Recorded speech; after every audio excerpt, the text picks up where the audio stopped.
राधे राधे, जय श्री कृष्ण। माघ मास की कथा श्रृंखला में आप सभी भक्तजनों का एवं श्रोताजन का स्वागत है। आज की कथा माघ मास को सफल बनाने के लिए और इस पवित्र समय को अधिक से अधिक लाभ उठाने के लिए हम प्रतिदिन श्रवण कर रहे हैं माघ मास के महात्म्य को दर्शाती हुई सुंदर एवं पौराणिक कथाएं। तो चलिए प्रतिदिन चलने वाली हमारी इस कथा श्रृंखला को आगे बढ़ाते हैं और श्रवण करते हैं आज की कथा।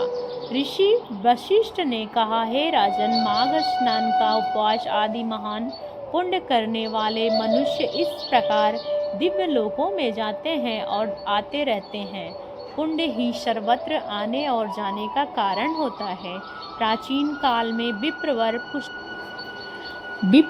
पुष्कर भी यमलोक में गए थे और वहाँ बहुत से नागरिक जीवन में नरक से निकलकर फिर यहाँ पर आकर पूर्वतः अपने घर में रहने लगे थे।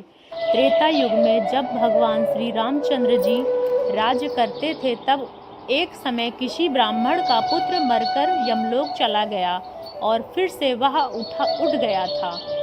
क्या यह बात तुमने सुनी है? देवकी नंदन श्री कृष्ण ने भी अपने गुरु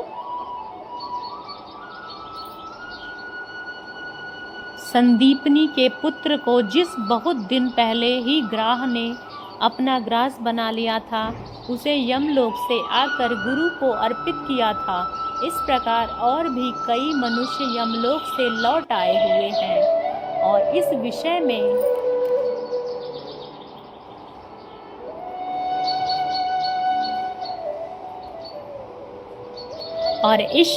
में कोई संदेह नहीं करना चाहिए। अब बताइए, अब और क्या सुनना चाहते हैं? तब राजा दिलीप ने कहा, हे मुनि, पुष्कर नामक श्रेष्ठ ब्राह्मण कहाँ के रहने वाले थे? वो कैसे यमलोक आए और किस प्रकार उन्होंने नरक से पापियों का उद्धार किया? यह सुनकर वशिष्ठ ऋषि ने कहा, हे महात्मन, मैं उनके चरित्र को सुनाता हूँ। यह सब पापों का नाश करने वाला है। आप सावधान होकर सुनिए। नंदी राम के निवासी थे। वो सदा अपने धर्म के अनुष्ठान में लगे रहने वाले और सब प्राणियों के हितैषी थे।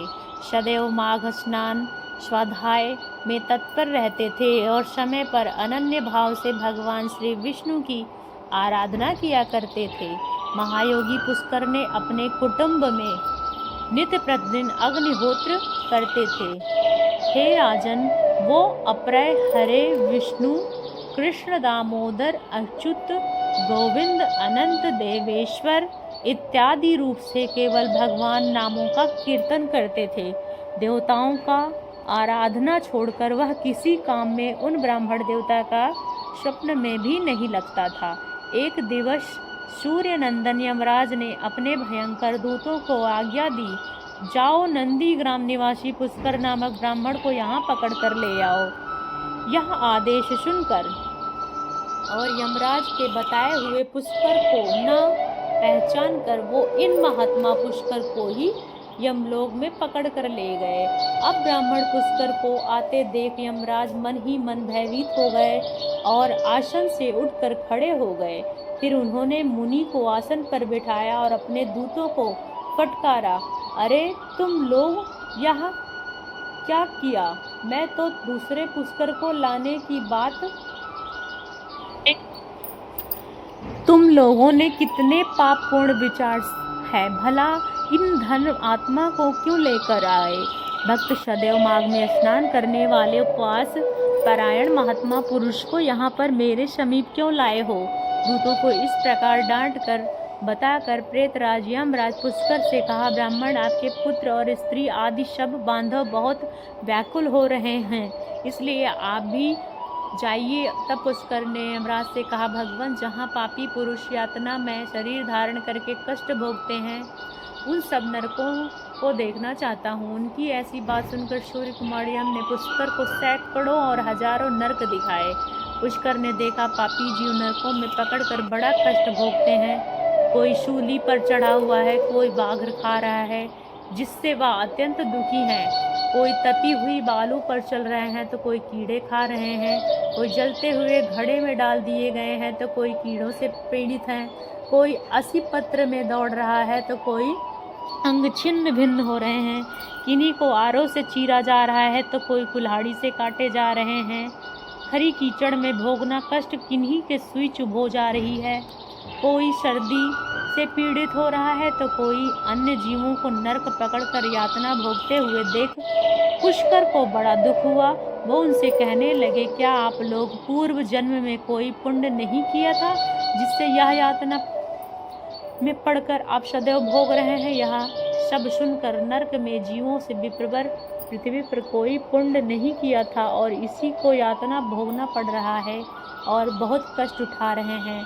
हमें कोई पराई स्त्री का अनुराग नहीं, दूसरे का धन चुराए थे, वह जीवों के हिंसा के बिना अपराधी दूसरे पर लांछन लगाए, ब्राह्मण की निंदा की जिसके भरण पोषण में भार ऊपर था, उन्हें भोजन किए बिना ही सबसे पहले भोजन करते थे। इन्हीं सब पापों के कारण हम लोग इस नरक अग्नि में दग्ध हो रहे हैं। प्यासी गौएं जब जल की दौड़ती हुई तो सदा अपने पानी पीने विघ्न डालते थे। गौओं को कभी खिलाते पिलाते नहीं थे, उनका दूध धोकर पेट पालने लगे रहते थे। याचकों को दान देने लगे हुए धार्मिक पुरुषों को कार्य में रोड़े अटकाया करते थे। व्रत से भ्रष्ट हो गए थे, दूसरे को अन्न में ही सदा रुचि रखते थे। पर्वों पर स्त्रियों के साथ रमण करते थे। ब्राह्मणों को देने की प्रतिज्ञा करके भी लोभ वश में पड़े रहते थे। हम धरोहर हड़प लेते थे और झूठी गवाही देते थे। इन्हीं सब पापों के कारण आज हम दग्ध हो रहे हैं। यह सुनकर पुष्कर ने कहा, क्या आप लोगों ने भगवान जनार्दन का एक बार भी पूजन नहीं किया था? किसी से आप भयानक दशा में पहुँचे हैं। जिन्होंने समस्त लोकों के स्वामी भगवान पुरुषोत्तम का पूजा किया हो, उन मनुष्यों को मोक्ष तक हो सकता है, फिर पापक्ष बात क्या करना। पुरुषोत्तम के चरणों को मस्तक झुकाया होगा, इसके उस अत्यंत भयंकर नरक की प्राप्ति हुई। अब यहाँ हाहाकार करने से क्या लाभ। निरंतर भगवान श्री हरि का स्मरण कीजिए, वो श्री विष्णु समस्त पापों का नाश करने वाले हैं। मैं भी यहाँ जगदीश्वर के नामों से कीर्तन करता हूँ, वो नाम निश्चय ही आप सभी का कल्याण करेंगे। यह बात सुनकर नरकवासी उन जीवों ने कहा, ब्राह्मण, हमारा अंतकरण अपवित्र है, हम अपने पाप से संतप्त हैं। ऐसे समय में आपके शरीर को छूकर बहने वाली वायु हमें परम आनंद प्रदान कर रही है। हे धर्मात्मा, आप कुछ देर तक यहाँ पर ठहरिए, जिससे हम दुखी जीवों को क्षण भर तो सुख मिल जाए। ब्राह्मण, आपके दर्शन से भी हमें बड़ा संतोष होता है। अहो, हम पापी जीवों पर आपकी कितनी दया है। जब इस प्रकार बातचीत हो रही थी, उस समय यमराज ने कहा, धर्म के ज्ञाता पुष्कर अपने नरक देख लिए।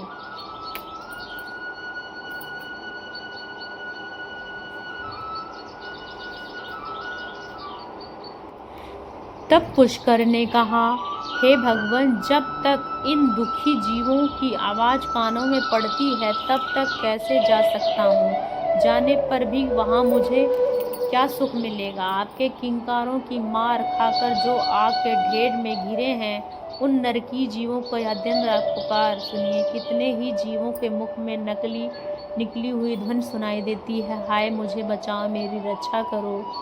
समस्त भूतों की आत्मा और सबसे ईश्वर सर्वव्यापी श्री हरि की मैं नित्य आराधना करता हूँ। इस सत्य के प्रभाव से नरकी जीव तत्काल मुक्त हो जाएं। भगवान विष्णु सब में स्थित हैं, वह सब कुछ भगवान विष्णु में स्थित है। इस सत्य से नगर की जीवों के तुरंत क्लेश समाप्त हो जाए। हे कृष्ण, हे अच्युत, हे जगन्नाथ, हे हरे विष्णु जनार्दन, यहाँ नरक के भीतर यातना में पड़े हुए इन सभी जीवों की रक्षा कीजिए। पुष्कर के द्वारा उच्चारित भगवान ने इस सुंदर पवित्र नामों को सुनकर वह नरक में पड़े हुए सभी पापी तत्काल उससे छुटकारा पा गए। वो बड़ी प्रसन्नता के साथ पुष्कर से कहने लगे, ब्राह्मण, हम नरक से मुक्त हो गए, इससे संसार आपकी अनुपम कीर्ति का विस्तार हो। यमराज जी भी यह घटना सुनकर विस्मय हुआ। वो पुष्कर के पास जाकर प्रसन्नचित होकर वरदान के द्वारा उन्हें संतुष्ट करने लगे। उन्होंने कहा, धर्मात्मा, आप पृथ्वी पर जाकर सदैव वहीं रहो। आप और आपके शूद्रों को मुझसे कभी भय नहीं होगा। जो मनुष्य अपने महात्मा का प्रतिदिन स्मरण करेगा, उसे कृपा अब मृत्यु का भय नहीं होगा। इस प्रकार यमराज के कहने पर पृथ्वी पुष्कर वापस लौट आए। पूर्वतः स्थान होकर भगवान मधुसूदन की पूजा करते हुए रहने लगे। कथा का समापन करते हुए विष्णु नाम का कीर्तन करके जिस प्रकार नरक से छुटकारा मिल जाता है, वह प्रसंग मैंने आपको सुना दिया है। आदि पुरुष परमात्मा नामों से थोड़ी सी स्मृति संचित पापों की राशि का तत्काल क्षय कर देती है, और यह बात प्रत्यक्ष देखी गई है। फिर उन जनार्दन के नामों का भली भांति जानबूझकर विनय पूर्वक, श्रद्धा पूर्वक कीर्तन करने पर उत्तम फल की प्राप्ति होगी।